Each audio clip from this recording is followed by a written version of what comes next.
Welcome to Whispers in Westeros. I said it right, Mart. All right, so we are back with episode 2. I have been on a bit of a hiatus right now. I've been moving. Verizon was on strike. I got my internet. Yeah, man, it's really been crazy. I'm so friggin' happy to be back on the mic. I mean, holy shit, dude! It's been very trying, and getting the internet back and being back on the microphone has been the greatest thing. And it's none other than talking Game of Thrones also. I just, so much has happened, and I'm like, I need to talk about this. I mean, me and you have been going back and forth. By the way, the other person on the other end here is none other than Alex Kjellberg from last episode, and my co-host here for Whispers in Westeros. God, thank you. Right. Yes, happy to be here. Game of Thrones, I've literally been like trying to bite my tongue because I haven't, I've talked to people like in chat, and my wife, she's real into it, but there's nothing quite like just sitting down with someone and just like picking through the theories and the discussion, and it makes the anticipation of what may come that much more exciting. It's great.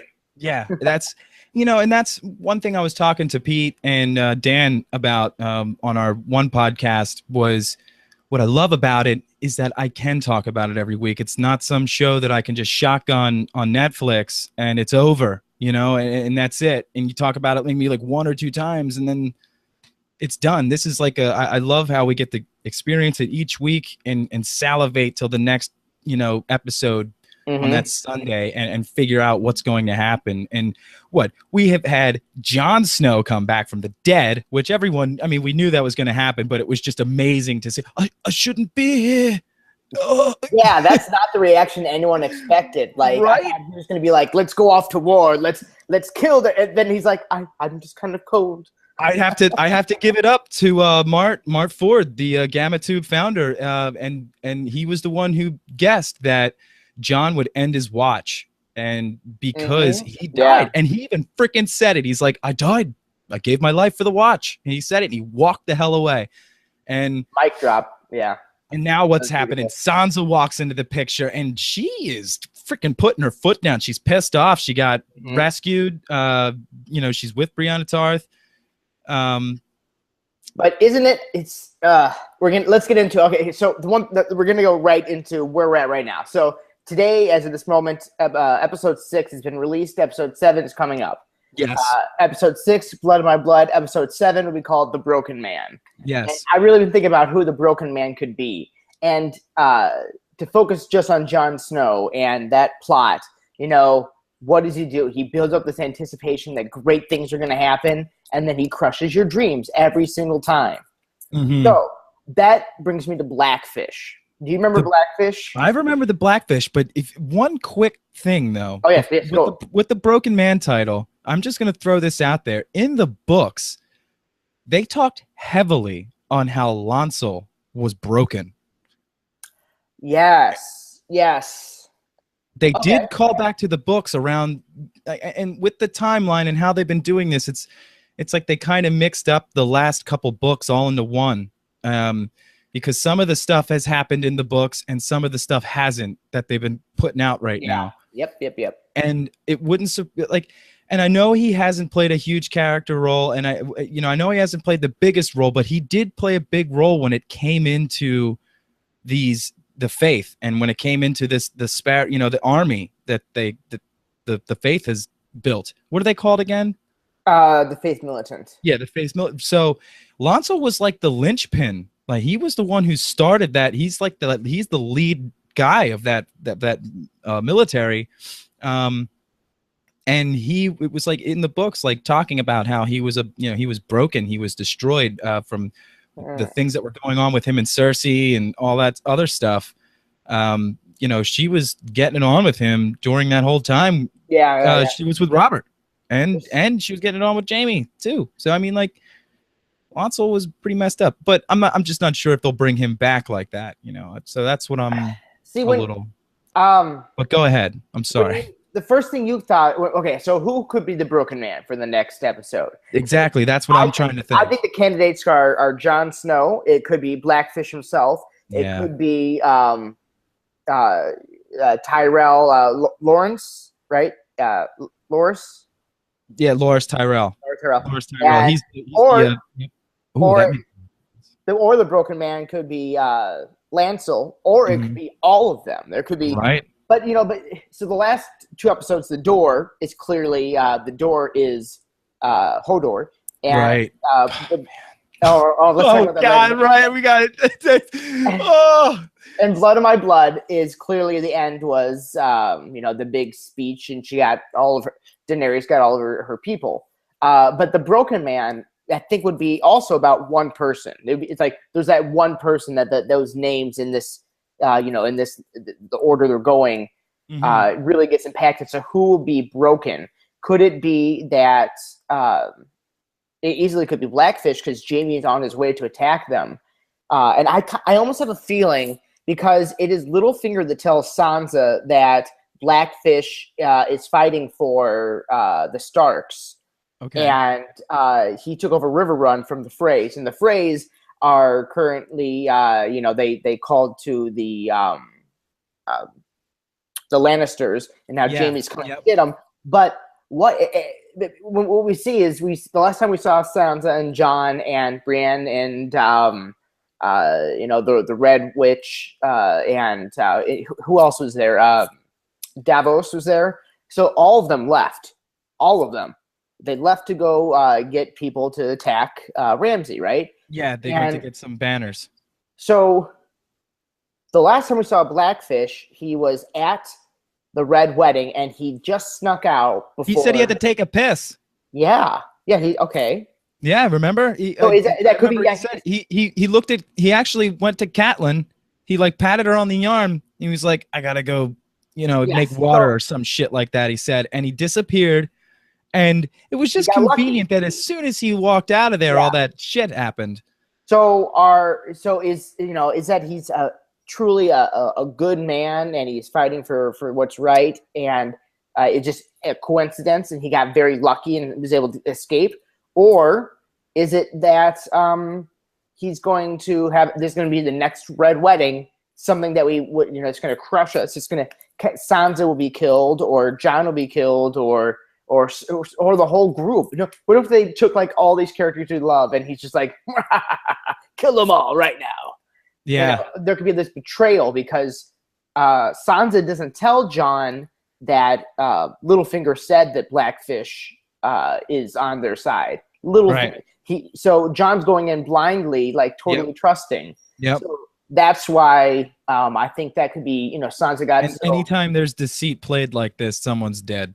Yeah. Anytime there's this type of deceit, it's deadsy time. So tell me, who do you think, just overall, who do you think is going to be dying soon? Do you have any guesses? Sansa. Ike. Because we just got 2 new or 2 more Starks recently. Okay. Right? You just got Benjen back. What are they? That's crazy, isn't that? Well, we've got the Blackfish. Yeah.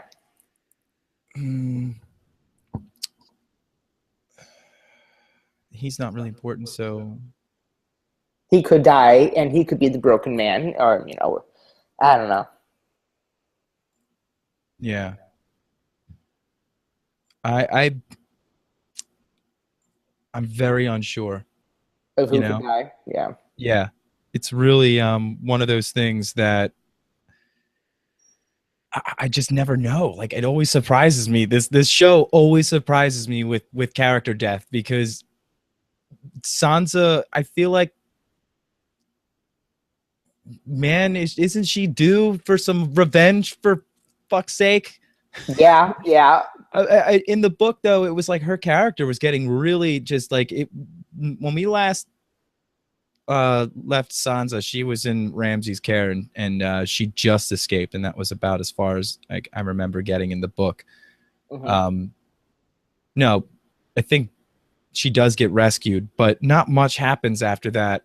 I don't think you get any more after that. She just got rescued. So everything that's happening now is new with her. Yeah. Man, I just feel like she was due some freaking payback from all the crap that's happened. I mean, that piece of shit needs to get... I mean, did you see what he did to Fat Walda? Oh, yeah, I saw what he did. Oh, it was He is terrible. just. He's a shithead. So I think Ramsay's death is actually going to come soon. I think we're going to have a bastard off. I think we're going to have a bastard versus bastard. Yeah. That's definitely going to happen. It's going to be like fake claim to Warden of the North, true name to the Warden of the North. Clash. Boom. Bam, Ooh. bam, ba, ba, bam, bam, ba, ba, ba. Yeah, But we will. the next death in this next episode, from what we've been seeing, what if Brienne dies defending Sansa She hasn't been like during doing anything recently. because it was Sansa's mistake. Oh yeah, because That'll wake Sansa Brienne up is to the this one that knows. game. Yeah, Brienne. Yeah, you know what I mean. Yeah. She dies protecting her all over, and it happens because of this secret somehow, and it somehow kind of gets Sansa to be like, "What are you doing?" kind of shit. Who knows? Yeah. I think we'll have one more big event, and then we'll have the Bastards battle. Right? Yeah, definitely. So there's going to be something that goes on with Jon or at this black fish or something like that, and then the next big thing is So I think it will be a tragedy, and then I think that Jon will end up winning. Yeah, Winterfell. So there's going to be something that's going to make you really sad. That's going to make it's going to be the really low point, and then you're going to see the Battle of the Bastards. I think you're going to see almost all of Ned's kids die. Yeah, well, we're almost there. They're doing it slowly. And I'm saying Ned Stark's kids. That means Jon Stark still possibly lives, because I don't think he's Ned's kid. But that's a whole other can of worms that we've opened many times. Well, I still think it's very possible we have 3 Targaryens. We have Daenerys. We have explain the Tyrion theory. The Tyrion theory is I never read deep into it. I just heard about it and didn't go any farther than that. It would be that Tywin's not his father. That who was Lannister mother of the 3 of them? What was her name? Either way, all 3 of the Lannisters, their mother, their last child, because he's the youngest, but because she dies giving birth. Right. The story is that because she did that, she was unfaithful. Which I don't know if it's intentional or rape. But that's a theory that that Tyrion is the result of a Targaryen having sex with Jaime and Cersei's mom, and that's why Tywin really does hate him. But that doesn't really quite add up to why he gave him an army. Maybe giving trust to Tyrion was Tywin's undoing. Maybe it was because he loved his wife so much. I mean, maybe Tywin did have one soft spot, and that was for the one woman that ever had his heart. You know what I mean? And then he ends up killing him. He kills him. So it could be Tywin's, his bane or whatever. His tragic ending was because he wasn't sterner and hated or spared Tyrion. Right. Which that would be, so that's him. Yeah, but I mean, like, he wasn't. It was like he resented Tyrion the whole time. You know what I mean? Like, he drove. If he was loving and stuff to Tyrion, it would have been a different story, and it would have been. Yeah. Tyrion was nothing but treated like shit his whole life, and it's poetic that he dies on the shitter for treating him like shit. Yep. So I mean, but I get it though. You know what I mean? Like, it makes a lot of sense, because it seems to be their MO to, from what we've heard, it seems to be their MO to be banging everybody else because of what's her face, Lyanna Stark. I mean, so was it rape? No, with Tyrion's mom. So who knows? Well, and then the other one would be Jon. Jon would be the other Targaryen. So those would be the 3 Targaryens, and they rule in. Here's the thing. I think Dany's a bad guy. I think in the long run, Dany is going to be the one that the White Walkers have to defend the Northerners from. Really? So the Dothraki, the blood of my blood. That's her saying, "Hey, all you rapists and pillagers and civilization destroyers, I'm going to take these boats so you can bring total chaos to Westeros. Yeah. So that I can be, the empress, not the king, not the, no slavery, but you're going to destroy everything there, take down all the rocks and all that shit. So and it's funny too, because I have a feeling that the dragons are like a really huge key to killing all of those White Walkers, like all of those like zombified ones, and taking out huge like swaths of them. You know what I mean? Like I feel like the dragons are because dragon glass kills them, and dragon glass is made out of dragon fire. And everyone knows the dragons have magical properties. I mean, Dumbledore proved that. I know it's different universe, but still, dragons seem to play the same role in every freaking story, where their blood and their fire has magical properties to it. And they have one scale that's missing, and there's going to be that one great, bowsman that'll shoot it, and that'll kill it. Exactly. And I have a feeling like, so do you? The freaking Tarly stealing that Valyrian steel sword at the end. We all know now that Valyrian steel also kills the White Walkers. So is this going to have any? Is that sword going to play any roles? Is Samwell going to be killing any more walkers as the Walker Slayer? We don't know. I think he would give it to someone more likely than use it. I think he's going to lose it. Is he still going to the Citadel? Because last week we saw, he was supposed to inherit the sword, and as the last kind of fuck you to his dad, he said, nope, I'm going to take Gilly, and I'm going to take the baby, and I'm going to take that sword, even though I don't really even want it. So, well, I think he may have wanted. Yes, he was so ashamed that he didn't say anything while his dad was confronting him. But if he just didn't want the sword, he would say, like, I don't care anything about your inheritance and this and that, except he needed Gilly to stay there with the baby. So he needed to be submissive and, to be able to have them stay because he knew his father would. So I think he may not have wanted the sword as much as just to say, screw you. But I don't know. I think he thinks bigger scale. One sword is not going to stop this giant thing. But I think he's trying to prove himself. I think he's trying to prove himself, though, too. Because during that dinner, he was trying to be manly. Like, he was trying to talk about hunting. He was talking about his exploits beyond the wall, the hunting, and and the battling that they did. And he was trying to get his dad to be like, well, good. You know what I mean? Like I think he was trying to get that out because, he's talked about how his father started to favor his younger brother. Well, and that's why he had to take the black, because he needed to give up his family heritage to his brother, or else his dad was going to kill him. Well, I think his dad, no matter what, is going to hate him with it seemed like every little bit of him. He's just like, I sent you to the wall. And look at you, you're just as soft, and take all the bread you want. He's like, aren't you fat enough, when he was eating? What's really funny is they're in the place where, it's the center of Westeros where all the grain is made and all that. And you just see that there's a huge abundance of bread on the table, and they're handing him more bread, and bread is what he loves. And he's a really fat guy because he eats a lot of bread. So I think that's funny that George really, they all think about, and obviously Double D's, they think about all the little things, like what would be grown there. Okay, and that's what we're going to show on the show. Well, we know George loves his food. I mean, he's put pages of food spreads in his books. I mean, it's almost like a whole chapter of what the fuck's on the table. Yeah, but anyways, I think the sword,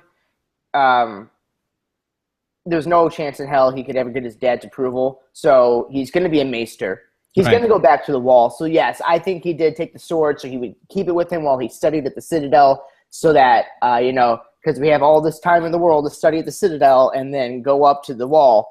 And then I think, he'll have this, Frodo or Samwise moment where it's like, I'm the only one that can stop them because I am the only one that learned what I needed to learn at the Citadel. And, I need to get John, and he's going to step up to the plate, as he always seems to do at the last moment when he needs to. Right. All right.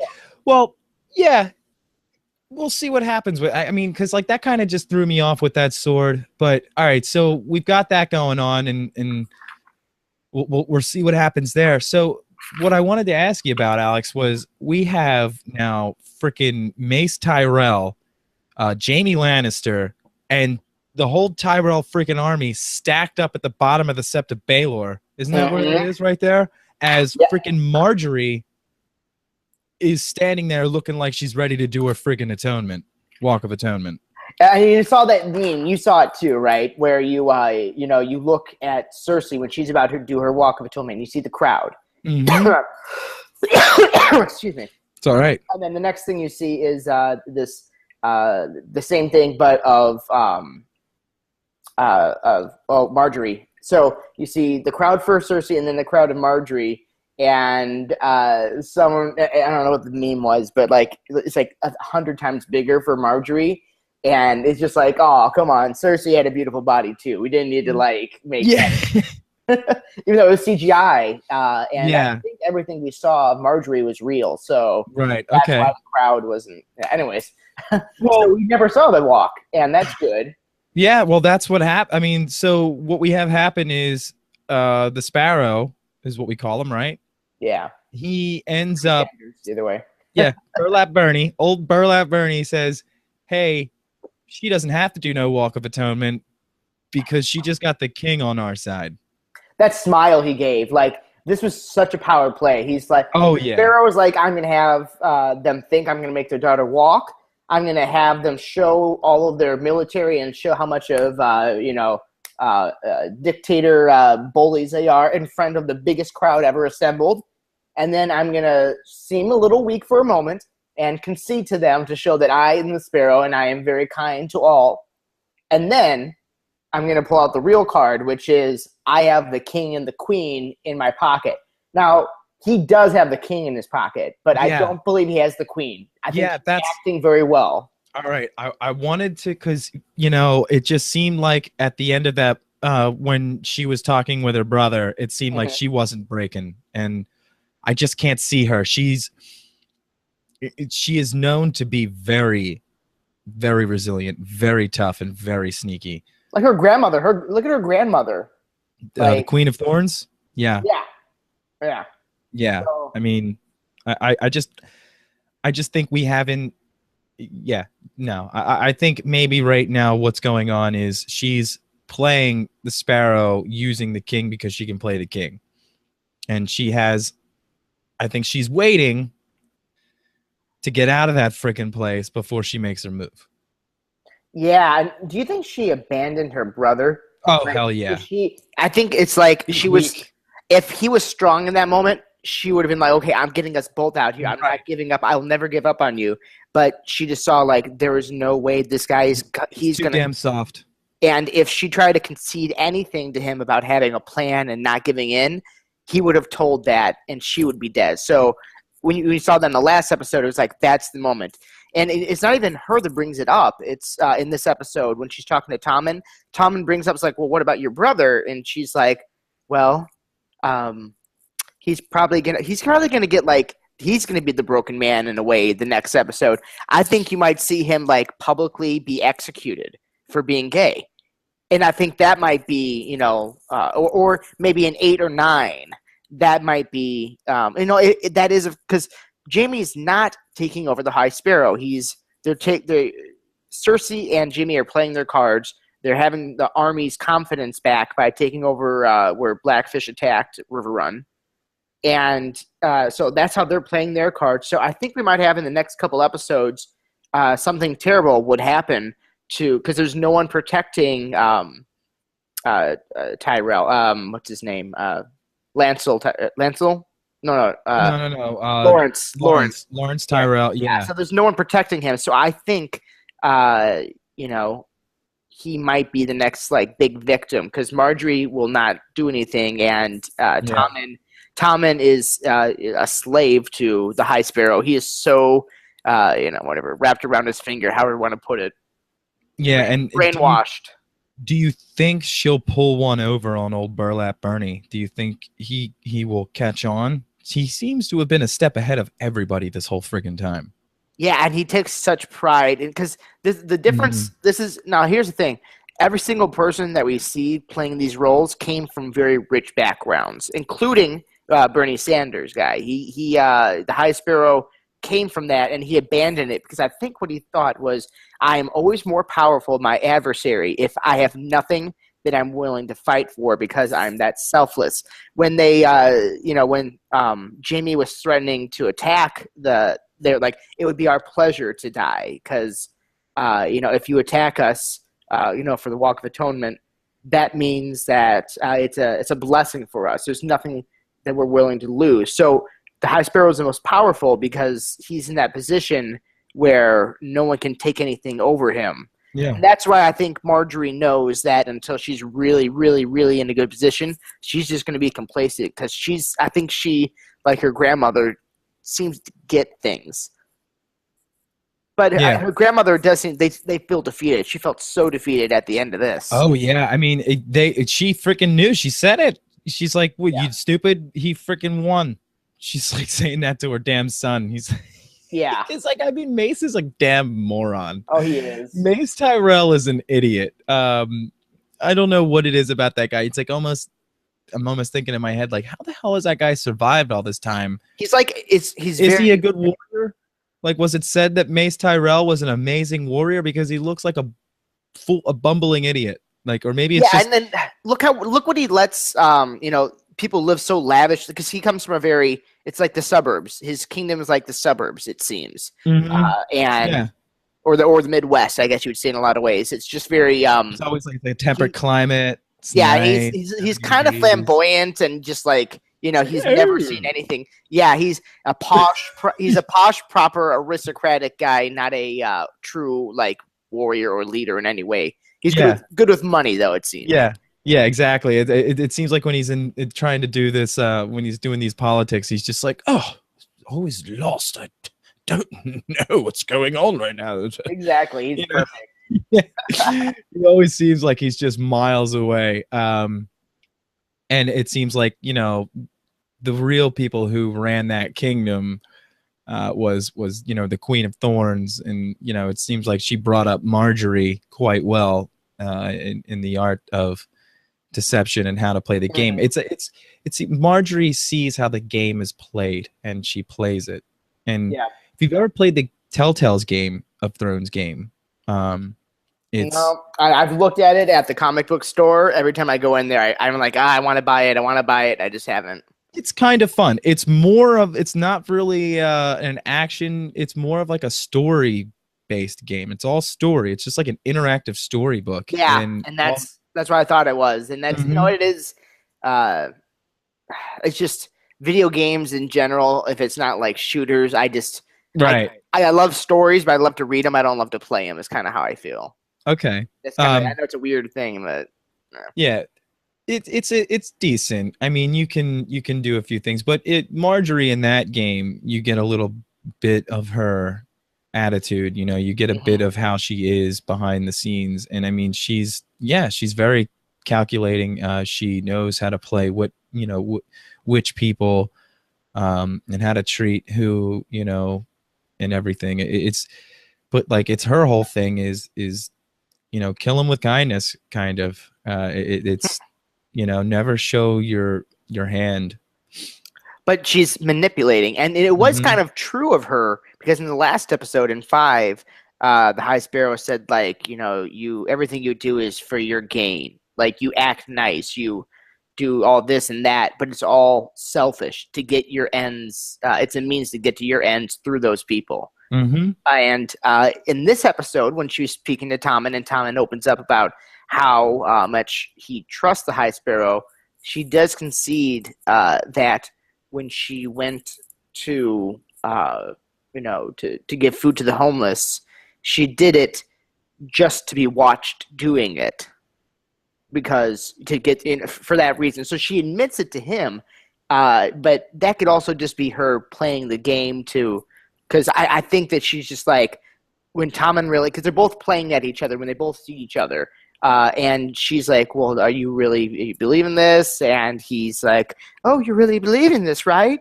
and she's just like, "Yep, I'm really believing it. You effing not so smart." Like what a soft fucking moron! Damn it! Soft little boy. But you know what? It's maybe there's another angle to this, which is remember when his grandfather died, when he was talking to Jamie, I think it was, or he was talking to the High Sparrow. The first thing he thinks is like he's always so what's the word? He's true of faith. Faith is his first thing he's always gone to. And everything we've seen, Tommen always goes to faith. That is kind of his, call him soft or whatever, but that's the way he's always been. So it's not that the High Sparrow, he was already susceptible to being religious brainwashed or whatever. That was his path that he was, because he was susceptible, because his mother is not, as long as the mother's knocked out, I think that was his path all along. Regardless if the High Sparrow was, taking over power. Yeah. All right. But that could be a good thing. Also, is what I'm saying. What I'm saying is that if he's this virtuous, religious guy, maybe he's very naive now. Maybe something will happen. He'll get wiser, but he'll take that good pureness of intention. And if he can just survive like 5 years, that's asking too much. I just ask for him to survive. I literally think of Tommen as like just this side of beef. He is just something that's going to get stabbed or poisoned or killed. And that's probably why you would live, because he's a piece of beef with a crown on. Yeah, it's like for some reason, every time I see him in the show, I'm like, all right, when's it gonna happen? When is Sweet Tommen gonna get the axe? Like who's gonna do what to kill this poor boy? I have no idea what's gonna happen. You know what I mean? Like it's one of those things where Yeah, it's Tommen's one of those characters that just always seemed like a throwaway character. You can't see him living, but he keeps living. Yeah, and in the High Sparrow's not going to let him die just yet, I don't think. Mm-hmm. So I don't know. I think Jamie wins. He comes back, and Jamie and Cersei together, do what they got to do, because they're going to have the army completely willing to do anything for them. Dude, I want to see what's under the Mountain's mask. I want to see what's under that helmet. I want someone to knock it off his head or something, and him to be this Frankenstein freak, right? And just goes on a fucking blind rage, kills everyone, even friends and foes, because he was just, you know what I mean, knocking off his helmet, kind of made him nuts. I don't know. I want something with that to happen, but also just a little thing that's been going on in the Game of Thrones that's been really funny is Brienne and Thorin. Oh my God, yes. Right? That meme that was going around where he's How does he do that face? He's just like... Yeah. And her face, that's going to be the best. At the end of the show, both of them have to live. Because in the very end, it'll be Samwise and his wife and the Hobbit, Lord of the Rings, where they have this nice little house, and you'll just see him and the tallest, gingeriest babies, and she'll be telling him to do something, and he'll be really complacent, I'm sure. Well, the funny thing is in the book, he boasts about his giant dick and screwing a bear. Yeah, exactly. So yeah, I can't wait to see what happens. And what's gonna happen is she's gonna be like, well, he is shorter than me, but it still was pretty small. That's exactly what's going to happen. It's climbing up Brienne of Tarth. Oh, man. But also, we can't just assume that because he's interested in her that, she could just be she could straight up say, I'm a lesbian, and that could be the truth. But I don't think so, because look at what her and what Jamie Lannister had. It was... she seemed like she was flirtatious at a moment. Well, I think they had a lot of respect for each other. Yes, but also if she was not interested in men at all, I don't think she would have behaved quite the way she did towards him in those instances. But you can rewatch it and interpret your own way. But either way, it doesn't matter what kind of people she's into. I think that her and him should, a really tall ginger monsters they would create. I think it's just bang it out. Yeah, I think we need to see. Brienne. What if that would be like actually like we get detailed? This would be the first like extraordinarily awkward, but like highly graphic porn scene or like whatever like sex scene. I wouldn't know what to think. I'd be like, Captain Phasma. I think it'd be so weird that they would actually show it, like show the like them do like not like full detail or anything weird, but like it would just be so weird because we've seen so many penises and like this and that and odd thing. We've heard the old whatever the Meister farting. Yeah. So I think they would do really awkward, but like kind of adorable, like an awkward encounter between the two of them. Yeah, I mean, look what we got with the last Ginger and guy. We got with Jon Snow and what's her name? It starts with Y. Oh, you know what I'm saying? Yeah, the wildling girl. Ingrid. Yeah, we saw that sex, and it was like, yeah. So, anyway, you ever see when he sings the song "Wildling" to her? Yeah. When I kiss you down there. Oh my god, that was really funny. Yeah, it was a good one. See, there's still happiness, lots of great things, but I do kind of fear that it may get a big tragedy with this whole Jon and Sansa and that whole group going to. Well, we know what we did get. We did get some another direwolf is dead too. Yeah, and Hodor's dead. Yeah, so. Oh, hold the door, man. Yeah, so since that happened, let's end this freaking show with Hodor. We're gonna go out with holding the door. We're gonna hold the door as we go out. Hodor. This episode, But go ahead. What were you gonna say before that? So my wife was really upset by that too. Like we were just crushed when we saw that. Right. And I don't know. The next day we went to I think Home Depot or something, and you know what they do? They sell hot dogs. And I'm so excited because I wanted a hot dog. I was like, hot dog.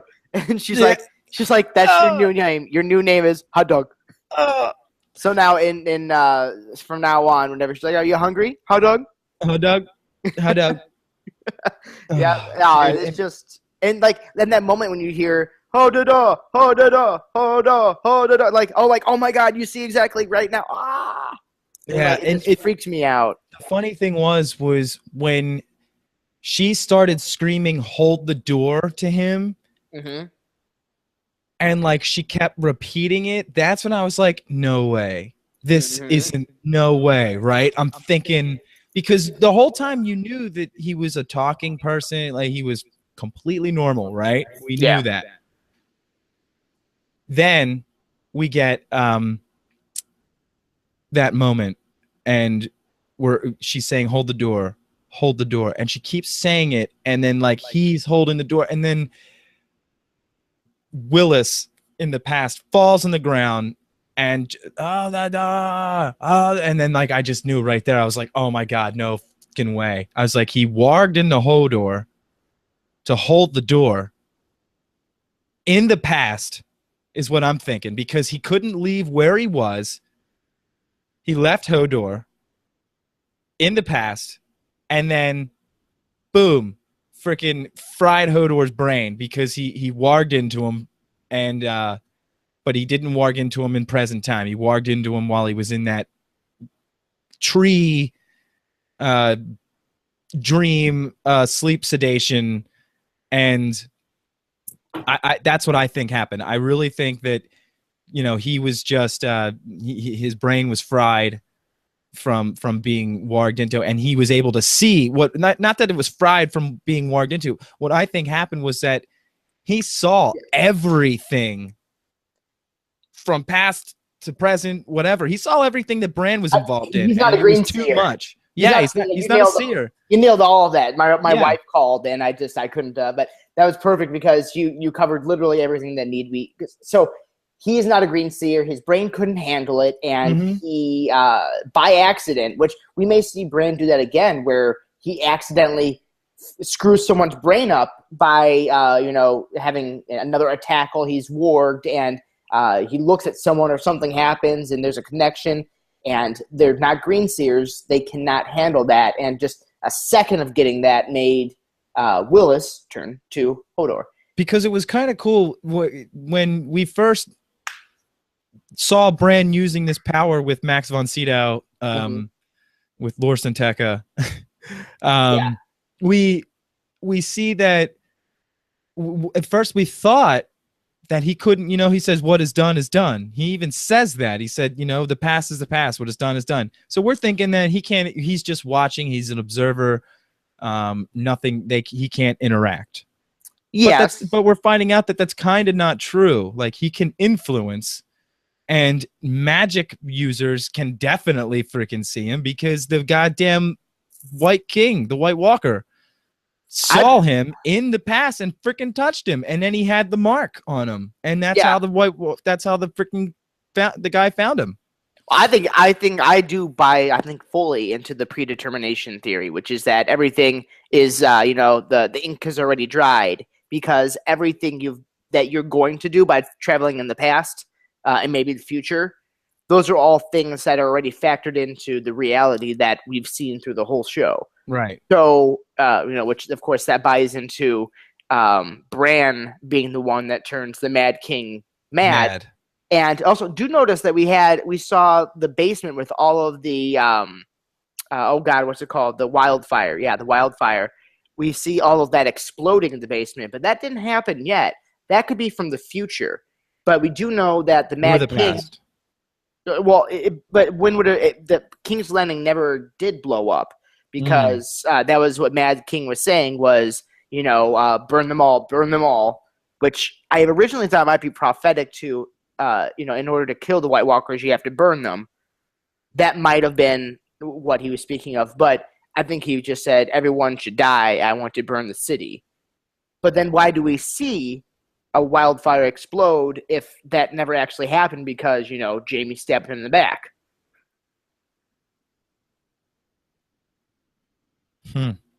That's why I think it could be in the future, right? Yeah. It could be. Not saying it will. Or an alternate reality. Yes, and then that brings us to whole new levels. This is like, our brains. I feel like we're going a little bit farther into we're going into more sci-fi if you start going into alternate realities and stuff. So let's not do that. I think it's all predetermined. I think it's just there's two options. It's predetermined, and everything Bran does will always have already factored into what will be done, or he can change the future and the past by interacting. That's what I think he can. I think he can influence the future and the past.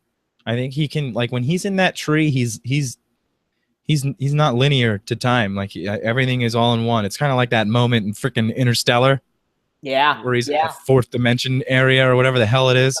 The fourth dimension 4D bookshelf aisle. Yeah, exactly. I mean, I feel like it's like something like kind of like that where everything is happening at once. Where he is, and he's able because of the were trees. He's all connected through the were trees or whatever they're called. Oh man, this is just a mind blow. It is. It's just there's not doing this for a few weeks really is just like we have so much we came in and wanted. Right? Yeah, I know, and it's going to be a lot easier next episode. By taking a break, it's like we can really think like, okay, what haven't we talked about? Oh, that means like these new connections whenever you think of new things in new ways. So right, and I mean. I just wish I had that meme that I could throw up right now where it was like real men don't blah blah blah, real men hold the door, and it was like freaking hold door hold, what I mean? Like it broke me. I got goosebumps when that part happened. I think that was actually my favorite part, like my favorite scene in Game of Thrones so far. All right, I have to say that was my most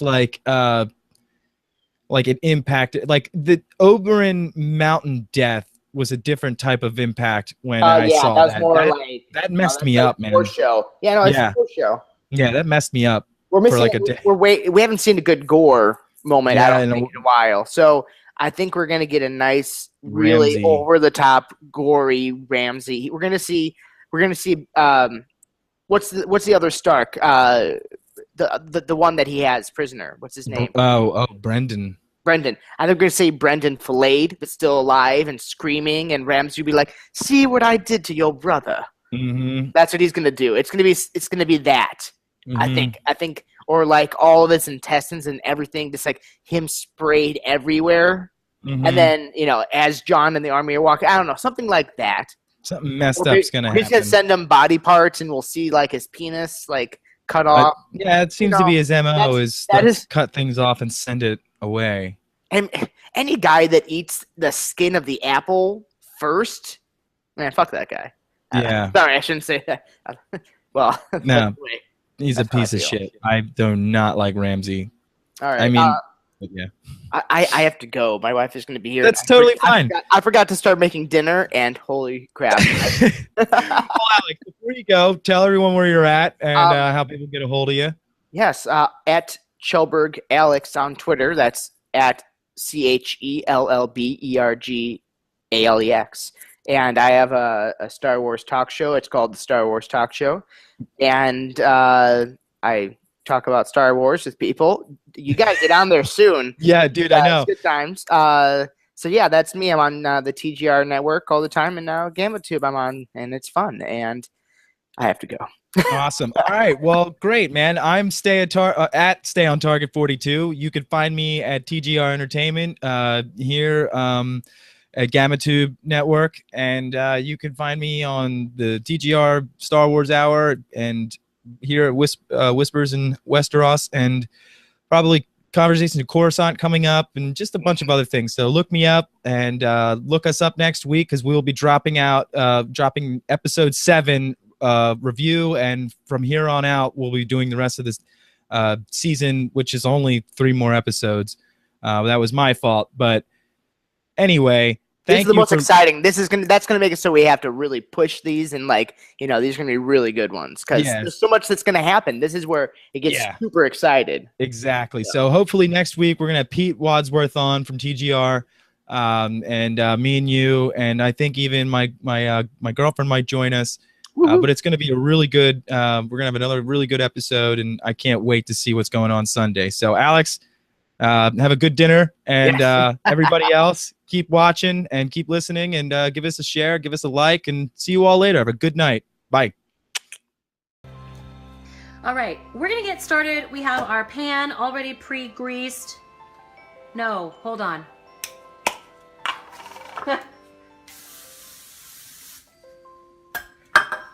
Now our pan is ready and greased and ready to go.